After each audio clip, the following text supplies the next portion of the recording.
menyenangkan Tuhan dengan hidupmu. Setelah Henokh hidup 65 tahun, ia memperanakkan Metusalah, dan Henokh hidup bergaul dengan Allah selama 300 tahun lagi. Setelah ia memperanakkan Metusalah, dan ia memperanakkan anak-anak lelaki dan perempuan. Kejadian 5 ayat 21 sampai 22. Apa yang kita baca dalam ayat suci tema memberitahukan kepadamu orang seperti apakah Henokh itu. Dia adalah seorang nabi Allah. Dia adalah nabi Allah yang melihat penglihatan tentang kedatangan Tuhan dengan 10.000 orang kudusnya. Juga tentang mereka, Henokh, keturunan ketujuh dari Adam, telah bernubuat. Katanya, sesungguhnya Tuhan datang dengan beribu-ribu orang kudusnya, hendak menghakimi semua orang dan menjatuhkan hukuman atas orang-orang fasik karena semua perbuatan fasik yang mereka lakukan dan karena semua kata-kata nista yang diucapkan orang-orang berdosa yang fasik itu terhadap Tuhan. Yudas 1 ayat 14-15.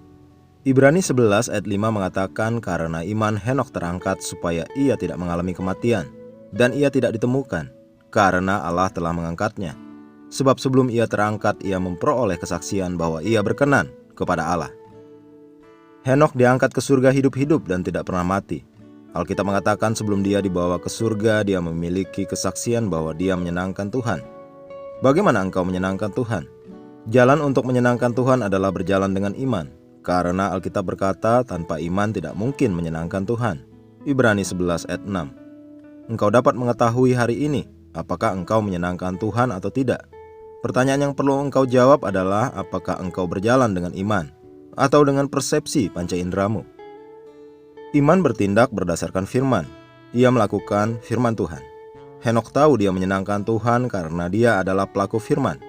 Yakobus 1 ayat 22 mengatakan, tetapi hendaklah kamu menjadi pelaku firman dan bukan hanya pendengar saja. Sebab jika tidak demikian, kamu menipu diri sendiri. Ini serupa dengan apa yang Yesus katakan dalam Yohanes 14 ayat 15. Jikalau kamu mengasihi aku, kamu akan menuruti segala perintahku. Cara untuk menunjukkan bahwa engkau mengasihi Tuhan adalah dengan melakukan firman-Nya, dan iman bekerja oleh kasih. Belajarlah untuk berjalan dalam terang firman Tuhan. Dalam Kolose 1 ayat 10, Paulus oleh Roh berdoa, sehingga hidupmu layak di hadapannya serta berkenan kepadanya dalam segala hal, dan kamu memberi buah dalam segala pekerjaan baik dan bertumbuh dalam pengetahuan yang benar tentang Allah. Ini digenapi dalam hidupmu karena engkau hidup setiap hari oleh iman, karena orang benar akan hidup oleh iman. Roma 1 ayat 17, 2 Korintus 5 ayat 7, Galatia 3 ayat 11. Haleluya. Mari kita berdoa.